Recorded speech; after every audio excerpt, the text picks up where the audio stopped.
Hello everyone, very good morning to all of you. आज के दिन की शुरुआत करेंगे 23 सितंबर 2022 के इंपॉर्टेंट करंट अफेयर के साथ। पीडीएफ और टेलीग्राम दोनों का लिंक मैंने वीडियो के डिस्क्रिप्शन में दिया हुआ है, तो आप दोनों को वहां से अवेल कर सकते हैं। चलिए स्टार्ट करते हैं और पहले बात करते हैं कल के क्वेश्चन की। कल मैंने आपसे एक क्वेश्चन पूछा था, एशिया पैसिफिक फोरम जो है, इसकी मूल जिम्मेदारियां क्या है। यह एक ऐसी संस्था है जिसकी रिस्पॉन्सिबिलिटी क्या है। तो इसका सही आंसर है ह्यूमन राइट वेलफेयर। ये एक ऐसी संस्था है जिसकी स्थापना 1996 में करी गई थी। इसका सचिवालय, जिसको बोला जाता है एशिया पैसिफिक फोरम सेक्रेटेरिएट, ये इस टाइम पर ऑस्ट्रेलिया के सिडनी में है। कहाँ पर? सिडनी में। और इस संस्था की यह जिम्मेदारी है कि जितना भी एशिया पैसिफिक रीजन है उसके अंदर ह्यूमन राइट वेलफेयर के क्षेत्र में कार्य करना। बहुत सारे स्टूडेंट्स ने सही जवाब इसका दिया था। कई सारे स्टूडेंट्स ने इंस्टेंट जवाब दिया और आई एम श्योर कई सारे लोगों ने देखकर भी जवाब दिया होगा। तो उससे फर्क नहीं पड़ता है। क्वेश्चन पूछने का मतलब बस मेरा ये होता है कि आपको इन क्वेश्चंस से कुछ सीखने को मिले। अगर आपको नहीं पता है तो एटलीस्ट आप खुद ही रिसर्च कर लीजिए और आपको पता लग जाएगा। तो ये सारे क्वेश्चंस आपके जहन में होने चाहिए, बस इतना ही मतलब है। क्योंकि यहां से कोई फर्क नहीं पड़ता है। मेन फर्क पड़ेगा जहां पर अगर आप क्वेश्चन करेंगे तो आपको रिजल्ट देखने को मिलेगा। चलिए शुरू करते हैं आज के करंट अफेयर।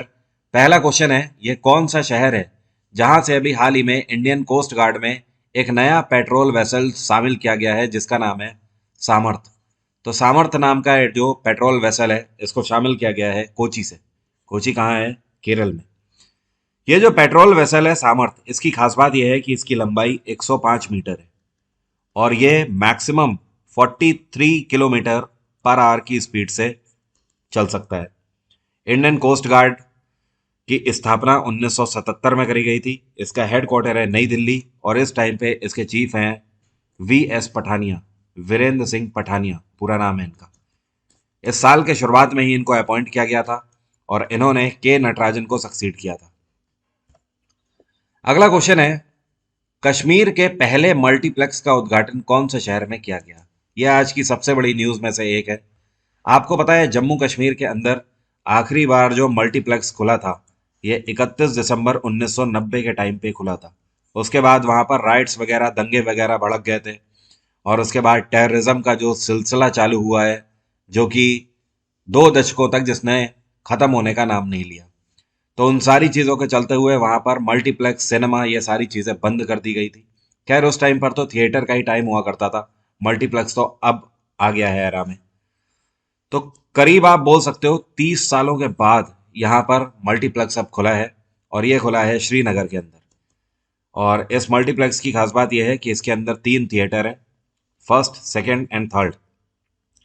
और यहाँ पर पहले दिन के शो में बच्चों के लिए फ्रेंडली मूवीज दिखाई गई। अपार्ट फ्रॉम दिस, अगर जनरल मूवी की बात करें तो आमिर खान की लाल सिंह चड्ढा मूवी यहाँ पर दिखाई गई, पहली मूवी ऐसा। इस पूरे मल्टी कॉम्प्लेक्स की, या आप बोल सकते हो मल्टीप्लेक्स की, जिसमें 3 थिएटर हैं, जो सिटिंग कैपेसिटी है ये 520 लोगों की कैपेसिटी है। एक बार में 520 लोग यहाँ पर बैठ के मूवी का लुत्फ उठा सकते हैं।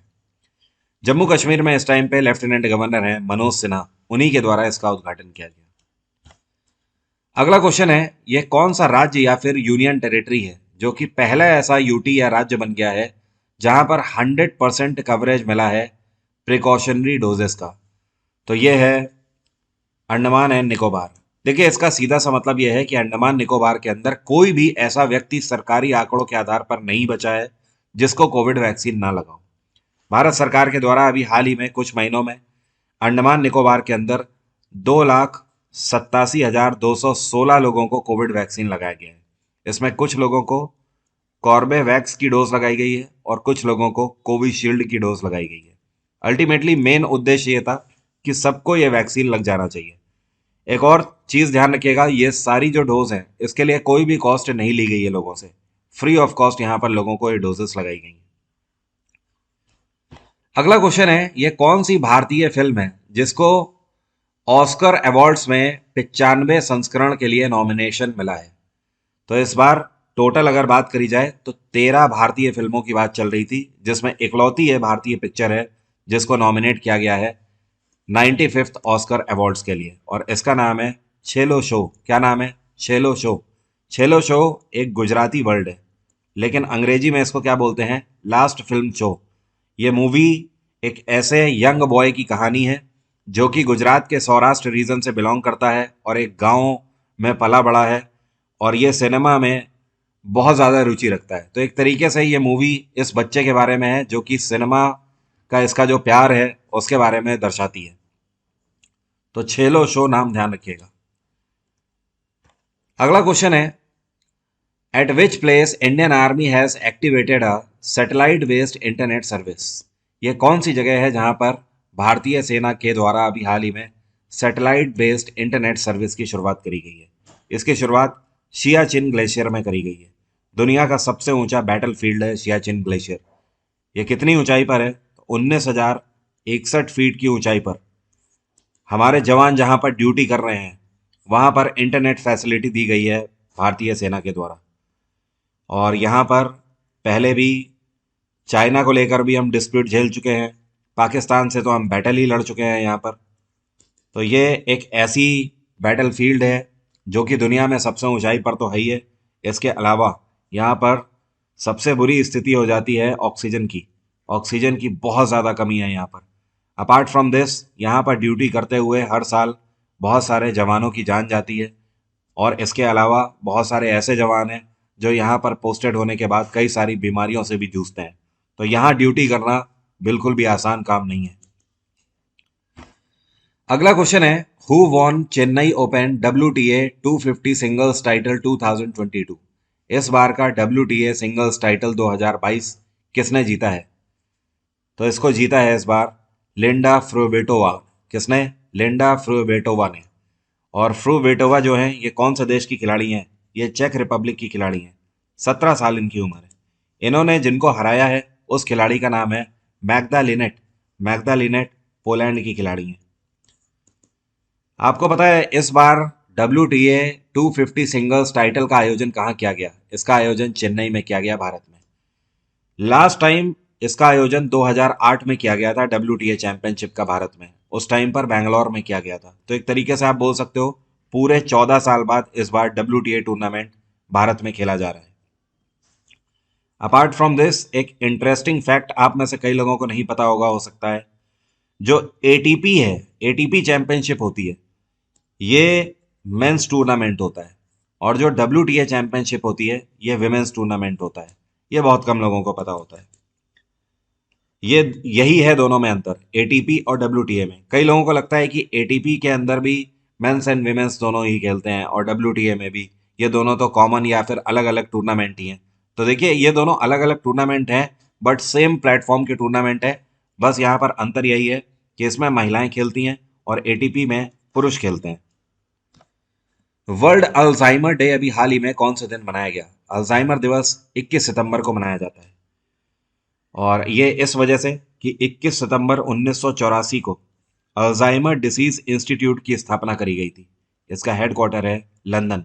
इस वजह से हर साल 21 सितंबर को अल्जाइमर डे के रूप में मनाया जाता है। अल्जाइमर एक तरीके की दिमागी बीमारी है। इसमें आपकी याददाश्त धीमे धीमे कमजोर होने लगती है।